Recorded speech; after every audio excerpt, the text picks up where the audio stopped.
You open up your bag of specialty coffee. You weigh, grind, and the aroma blows your mind. Your brew goes perfectly, but what went wrong? Your water, that's what. Third Wave Water helps give that cafe quality experience at home, unlocking all the bright flavors your coffee has to offer. Just add 1 stick of minerals to a gallon of distilled water to upgrade your coffee experience. Visit thirdwavewater.com and use coupon code COFFEEPODCAST for 10% off your first order. You're listening to the Coffee Podcast, where our focus is people and our language is coffee. It was just the other day that I was talking with some friends about the idea of value. What is value? Some context. Let's say you walk into the local grocery store. You pick up a can of beans and you say, this can of beans is more expensive than that can of beans. This can of beans is too expensive.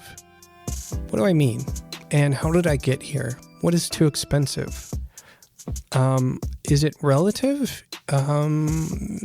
Without getting into the weeds of the conversation too much, what if that price of beans that is in the cheaper can doesn't cover the cost of producing the beans? Why am I talking about beans anyway? This is kind of why did I choose a can of beans when coffee's called beans? Well, I'm going to confuse the whole thing. The point is, coffee price. If the coffee price is too low, it does not cover the cost to produce that coffee. By definition, that's not sustainable financially. That is not sustainable, and it's not good for the people growing coffee, and it's not good for the people picking coffee. And if it's not good for those people, I would argue it's not good for the industry. Coffee price. There's a book. Well, before I get to the book, pause that thought. This is going to be a pretty raw edit. Let's take a step back. We're currently experiencing an interesting situation. We have 2 headlines from Daily Coffee News right now that I think are really interesting to hold up to each other. Let's read them in order of coming out. March 30th, 2023. Fairtrade International makes historic raise to coffee prices. Good. Now let's read the other one. This is July 6, 2023.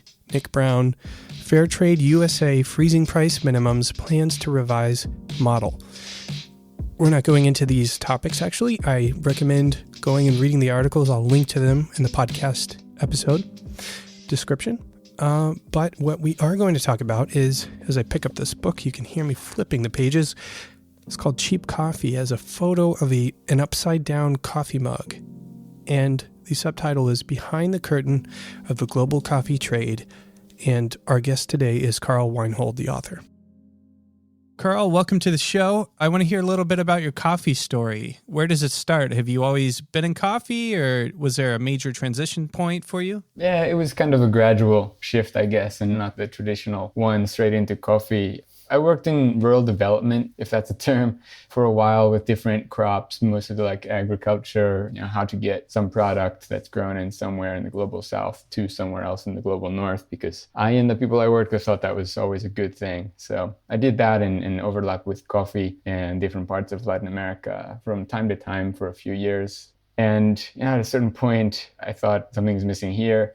None of the people that were paying for those kind of projects were interested in doing things differently. So I got together with a lot of the coffee farmers I had met over the years who wanted to create a different kind of a supply chain. And we started this project, Cedro Alto, in 2012. And I knew nothing about specialty coffee when I started actually working with it. But I guess I could read things and learn slightly more than the other people I was working with. So I got the job and just learned everything the hard way, usually by making mistakes for the next 10 years or so. Yeah, so that was basically 2013 to 2022. So you grew up in Maryland. Was there specialty out there back when you were growing up? I have no idea.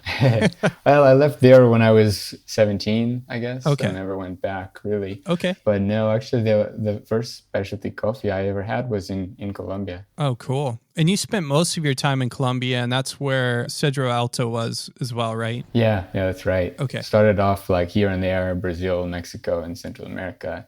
I worked as a consultant, so I went everywhere, but home was always Colombia. Cool. Very cool. I picked up your book. It's one of the things we're going to talk about. I've had your book regrettably on my bookshelf for a while. I started it, took some notes, and I got behind on my reading. But when I was peeking through the book, again, refreshing myself a little bit on what I did read, I saw that you mentioned Lissa, I'm going to say her name wrong potentially, Velasquez. She seemed like a big contributor to your journey in coffee or your journey in education, maybe. I just wanted to hear a little bit about her and her impact on you and what that was like. Oh yeah, also may not be what you're thinking. And yeah, it had a really big impact for sure. Professor Velasquez was one of my teachers in college. Actually, the first time I went out of the US was with her to Mexico to study abroad in southern Mexico. And that was kind of planted a seed of what I would do from there on. So kind of didn't know anything, just felt like the world was everything that I could see in front of me at 17 years old. But got there and had a lot of different experiences, seeing a lot of agriculture, of artisans, of kind of different economies that I never knew existed, how people lived in their own world so far away from the one that I was used to, and interfaced with global trade that worked through these different relationships of dependency with other actors on the other side of the world, mostly in the global north, like a town full of people that were like hammering away on these copper sinks, and they went to a Home Depot eventually. Kind of seeing the magnitude of inequality and this historical and structural inequality that exists that was kind of outside what I could imagine at the time, as well as kind of my own undeserved privilege, if you will, kind of how these structures and forces that dictated who could do what existed and kind of made my own relative comfort possible and prohibited some of theirs. I saw that you mentioned Lissa and kind of gave her a significant section and sort of a thank you at the beginning of the book, Cheap Coffee. So I wanted to know that impact. Sometimes, I don't know, we may have listeners who are teachers or professors, and, to have you on the show and to hear the story of how you were inspired by somebody could be inspiring for people who are teaching. And so I wanted to give an opportunity for that too. Sounds like that trip to Mexico was really impactful to you. Did it kind of set the track for you? Was it a major paradigm shift for you, or how would you explain that? Yeah, eventually. I mean, not at first. I guess like everyone else that was there, that was doing these kind of things, I mean, I just kept on the same path for a long time. But it was just kind of something that I was reminded of later on in different experiences. And just seeing like what things are like in somewhere else made me want to travel. And the more I traveled, the more I learned about people and talked to folks and learned things. But yeah, I guess I never even told Lisa about this until last year, which is like 20 years later. That it was several years after. And I remember we had this book, Economic Development in Latin America, and it was like a telephone book. I don't think anybody read it. I didn't read it, but we had to buy it. And I don't know why. I just like saw it sitting around years later and picked it up again, and then that kind of reignited everything. But there's so many things going on. Like I was just remembering, we went to this one place in Michoacan state of Mexico, and it's just like this indigenous group is this community-owned forest where they do forestry. They cut down trees selectively, and they have these like massive machines where they squirt water, and it takes the bark off these trees to send them to the mill. And they had this other guy standing outside, like in the parking lot with this little axe, shaving this bark off this log. And I remember asking the person that was showing us around, like, why is that guy doing that? If you've got these massive machines that do it 1,000 times faster with just squirting water. And he says, well, because we didn't have a job for that guy. And I remember thinking, that's so stupid. Like, why would anyone do that? And I mean, I continued to think that for a really long time, probably most people who were brought up in the same like business paradigm I was would view this, but it's a kind of an image that keeps coming back as years go by. That there are different ways to organize economies, that in this, people have different goals. It's not about the bottom line. It's about this community using this forest to provide a livelihood for this community. And just one of a universe of diversity of economic orientations and how work is divided and done and organized. Interesting. Yeah, I think that's a theme I saw kind of throughout the book.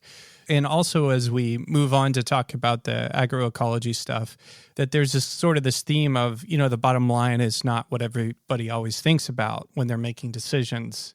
But not to get too much into that, I want to hear about this book, Cheap Coffee. What inspired you to write this book? And then I'm going to ask you some questions, sort of more pointed questions, so we can get to the bottom of some stuff. Sure.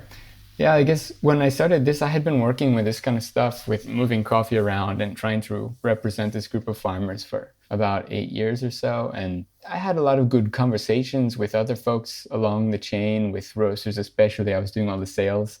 But sometimes I got the feeling that there's a lot of alternative facts floating around, a lot of very different versions of reality that are getting mixed with marketing messages sometimes, and kind of a lot of non-solutions being pushed around as like nice things we could do, but based on like very different versions of what we're even talking about. And at the same time, I had been reading a lot of stuff. I always dealt with a lot of like academic papers and empirical research, and I wasn't involved in any of that myself, but I would engage with it.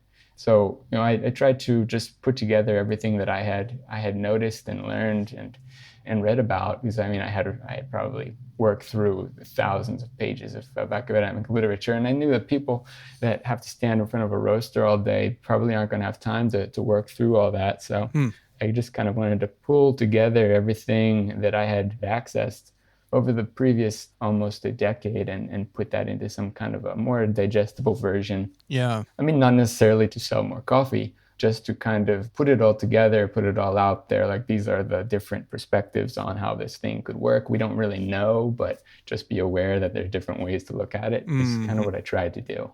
You mentioned some alternative facts, I think is the way you put it, that you heard going around. Could you give me an example of one or two that you would hear that would kind of make you pause? I guess generally the notion of helping, like the idea that like, let's not talk about price transparency and how pricing has changed over the years. Let's talk about that school we built, or let's talk about that well we drilled.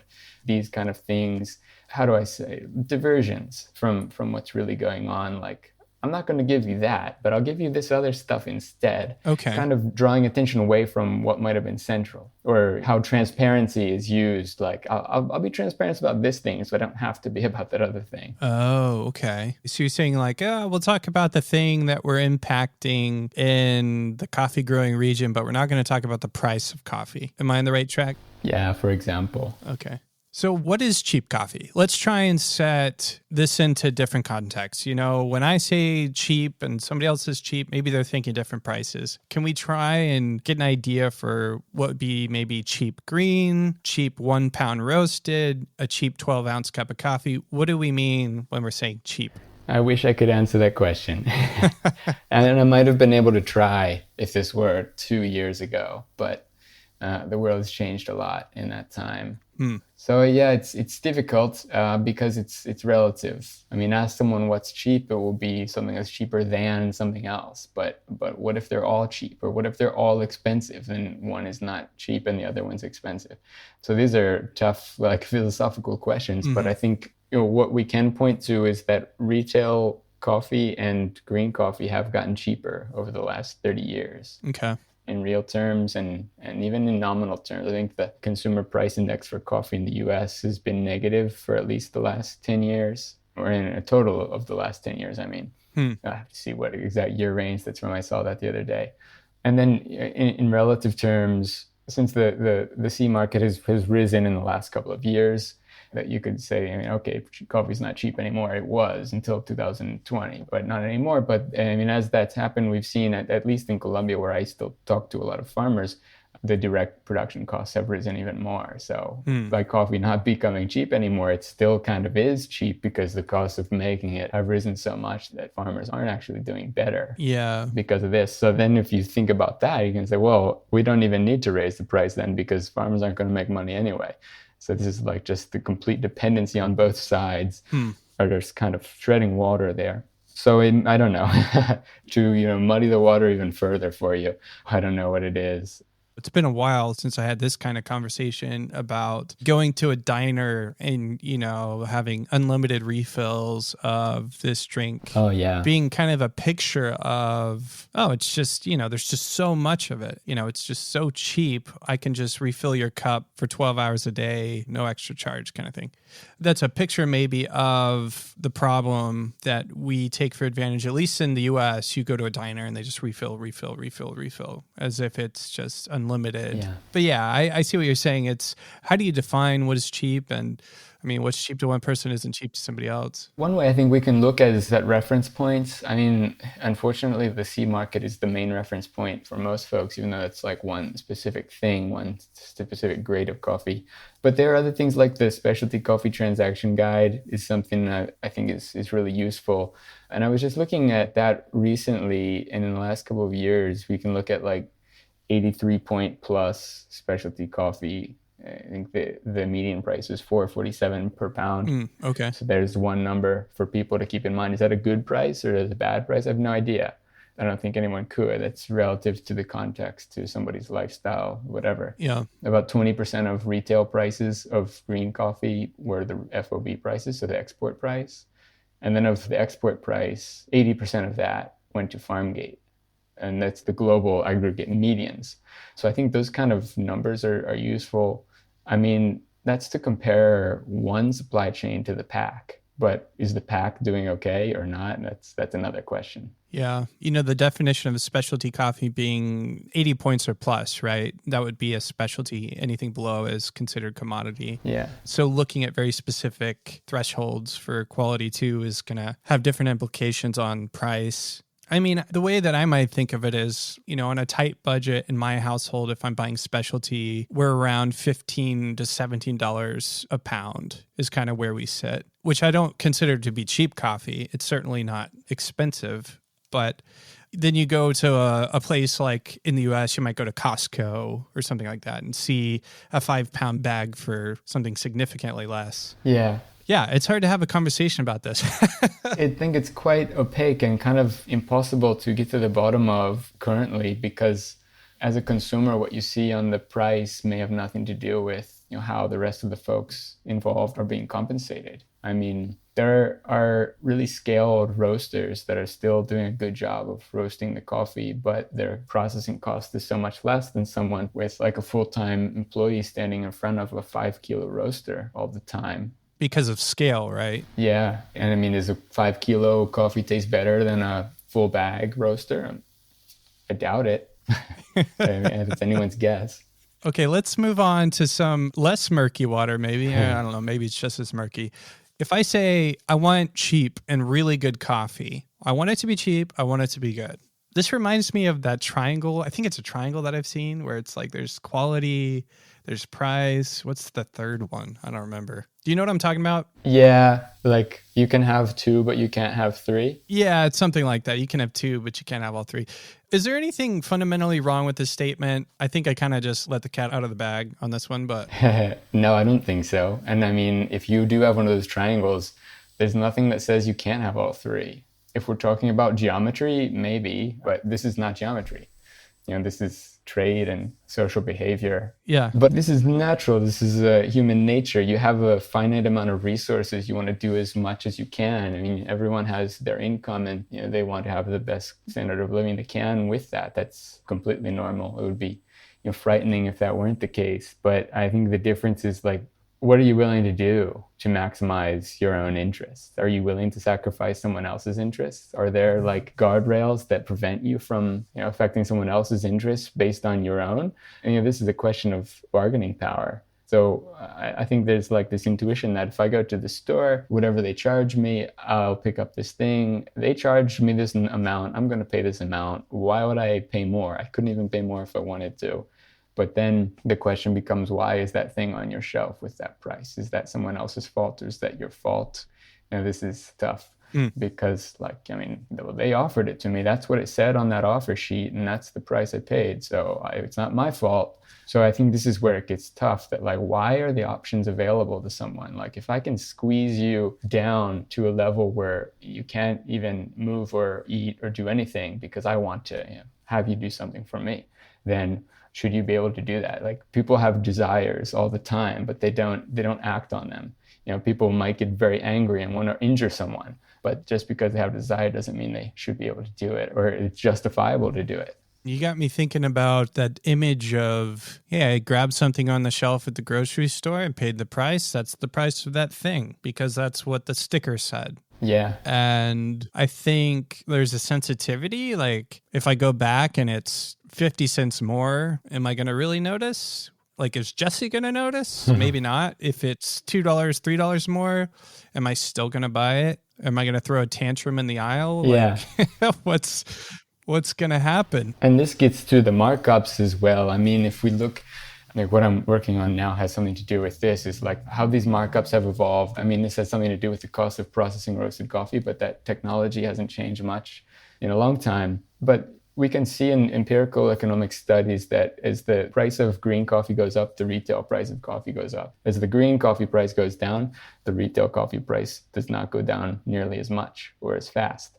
So I think in some ways, this idea of like transferring this problem of cheap coffee onto consumers is another deflection. I mean, not across the board because there are costs and everything, but the average markup has gone up quite a lot since the 1970s.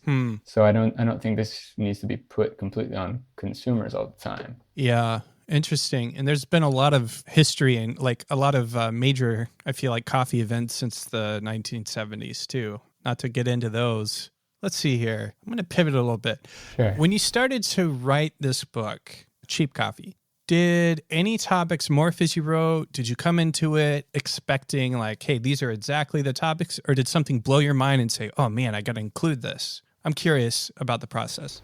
Yeah, I mean, I started basically just thinking back and remembering a lot of conversations I'd had over the years, the things that people would ask me about, the things that people were often confused about. Like, I mean, I used to spend a lot of time traveling around talking to roasters in different parts of the world about sustainability issues and questions of equitability in the supply chain. And just like kind of the things that I saw people were often confused about, things that I was confused about and wanted to figure out.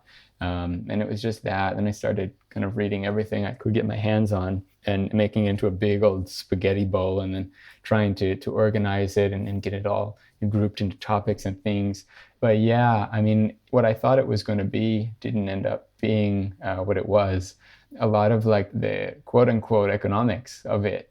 You know, I wound up with a very cursory understanding of like what they teach you in undergrad about economics, and it's, you know, this mainstream neoclassical theories, and you know, this is supply and demand, and this is why price is what it is, and if you make too much coffee, well then the price is going down, or you better watch out, and these kind of things. And the more I got into it, I realized that I had only scratched the surface before, that there are many theories about how these things work, and none of them, well, not none, but a lot of them are just as valid as the others. And I think this is a whole like theoretical paradigm, that all of these things, this thing, the whole idea of supply and demand and things like this, and, you know, elasticities and whatnot, you know, these are all made up drawings that we use to try to explain the aggregate behavior of a lot of humans. And that's not an easy task. It's not a task that you can complete. I mean, none of these drawings or formulas are ever going to be completely correct.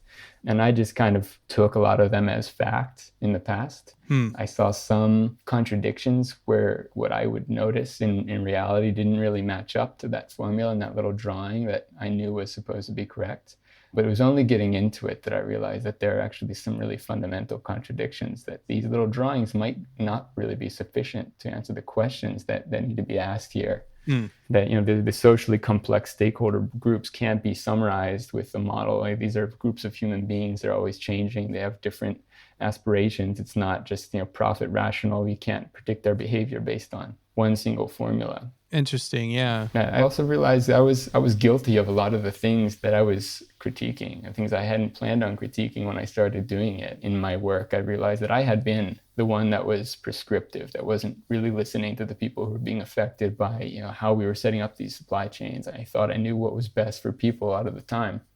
So, you know, this combined with some of the questions that I was not able to answer based on the literature that went into this are kind of why I changed my own course after this, because the entire thing is based on literature that was already out there. I didn't do any like actual data collection and analysis. Yeah, no, I think if you go through the table of contents, which every good book reader should do, there's a very good overview of topics as it relates to the price of coffee and these kind of key things to understand. I'm excited to dig more into it, frankly, but I'm excited as well for our listeners to maybe take a peek. And with that, I want to ask you kind of one more question about cheap coffee. Sure. This is kind of a weird question, but I like it. If our listeners had to pick one chapter to read or one section to read, what section would you urge them to read? Maybe the part on I think it's chapter 4 on sustainability efforts. Or the second one is the explanation of the value chain. I mean, this is more of an overview area, but what are these sustainability efforts that are out there? What has worked in what way? What has not worked in another way? I think is potentially useful if you've only got time to read one. Okay. But maybe the good thing is it's kind of like an encyclopedia. Yeah. So you can just pick it up and read a section, put it down, skip to another section. Nice. Yeah. Yeah. I'm looking at the major categories: Introduction to Coffee Economics, the International Value Chain, the Farm, Sustainability, the Solutions, Hits and Misses. Yeah. Cool. Very cool. That's a lot to consider with the idea of coffee price. I recommend picking up Carl's book, Cheap Coffee, if you can find it. And also, I again recommend reading those articles I mentioned at the beginning. They will be linked in the episode description, as I mentioned before. And really, it's just kind of a short goodbye today. I'm excited for the upcoming episodes. Bear with me as I work to get them out. But in the meantime, sorry, one more note. There is a giveaway. It's still active. Email subscribers, you've already gotten that email about how to participate, and only email subscribers can participate. If you haven't gotten that link, feel free to email back if you subscribed and you haven't seen the survey. I'll be sure to get you that survey link. We'll close out the giveaway, and then we'll be giving away some cool coffee merch, specifically a book this time. Well, that about does it. Thanks for tuning in, and as always, and until next time, happy brewing.